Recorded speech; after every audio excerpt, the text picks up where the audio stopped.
Hey Blender artists, imagine adding high quality Terrazzo materials to your scene for free. That's right, I'm giving this away on my Gumroad, but that is just the start. Inside my Blender Octane school community, you can get access to a dozen more premium materials like this, all procedural, completely unique and designed to take your renders to the next level. So grab this free material below, links down in the description. If you want more amazing access, please join the community. But for now, let's get into the video and I'll break down how to use this material. Hey guys, if you're new to my channel, my name is Patrick LeVar. I make videos for Blender Octane users. If you do not know what the Octane render engine is, this channel might not be for you. But if you're coming from Cinema 4D or you're just not happy with the Cycles render and you want to try something different, we do have the alternative Octane Blender render, or I should just say the Octane render. So make sure you smash that like button and also hit that subscribe button for more videos on Blender Octane. Let's get into the video. Yo guys, what up? So just made a new material thanks to Alex's tutorial inside of the community here. If you guys jump into the classroom, Alex has a great tutorial here on how to make this composite texture, like a trapezoid. I don't know what they call that type of texture, whatever it is. Here is the node setup.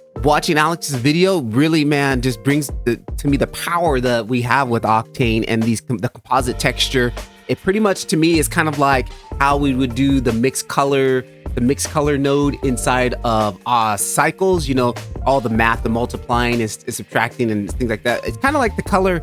This composite texture is doing pretty much all of that plus more, right? So it's fantastic. So down here on the bottom, this is all the bump control stuff. Get in here, play with sliders, see what they do. You get, save a different file. So if you mess anything up, you can always revert back, right? This is the color of the background here. So if we come in here, and if I darken that, you can see that's kind of darkening a little bit, right? So we've got that going on here. You can play with that, change the colors on that. See that? Boom, boom, boom. Do that. Then you come in here also. This gradient map is also affecting the noise pattern that's actually happening on the back end of this. So if I come in here and we can bring the contrast in tight, or matter of fact, if I come in here and click on this dark one, hit and darken it up, you can see the noise pattern, right? That's what's going on there. Okay, so play with those sliders, play with that. You can also play with some more colors here, hue, shift, again, that's playing with all of that. This is just to give us more control to get colors and things that we want. And my big old head is blocking this. Let me get out of the way there for you. Again, play with these sliders, and then up here at the top, like here is this actual pattern. These are the pattern of these. So if I was to solo this really quickly, boom, there is the pattern. You click on this here, you can see the different patterns working, right? Get in, experiment, see how this is working. This is how you learn, by reverse engineering these things. And then here up at the top, we also have, I forgot what this was doing. Oh, noise. This was the slight noise that's on top of this pattern. We have this, and then we have this noise that's going to be placed on top of that, and that's what's happening there. You come in here, this is kind of like the main hub where you can come in and play with saturation. Again, we can pump up the contrast if you want to play with contrast there. Also a hue adjustment, we can adjust the hue on that, everything. It's fun, guys. It was really cool. And then this is here, this is controlling the gradient or the roughness of it here, so you can play with that if you want it to be more shiny. Come in here, darken that up and get some darker values or do whatnot. That's going to control the roughness. And right now it's kind of more of a chalky like material, because I was looking at some other references online, like pots, and they all had a little bit more of a chalky look than more of a high glossy look. So I was kind of replicating that with this one.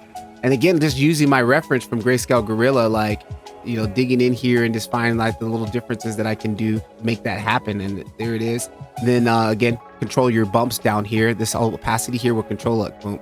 And then we want more bump, so you can play with that. And then you got more control with these other two here, playing with this one here and with this one here for more control on the bump level side there. I'm going to post this up you can download the file. I haven't decided yet, but I think this might be available for my YouTube followers. I think I'm going to post this free material. You guys can have this free material here. If you want to have access to our full library, definitely look down below. Blender School Octane down below. Our V5 pack, which we just kind of put out here in the community. Watch, the V5 is coming soon. V4 we just updated. We've got a bunch of materials and things inside of there. If you're interested in that, take a look. Again, I'm going to have this file available. It will be on the Gumroad. And for all my members inside of the community, you guys know you can just download it straight from the feed.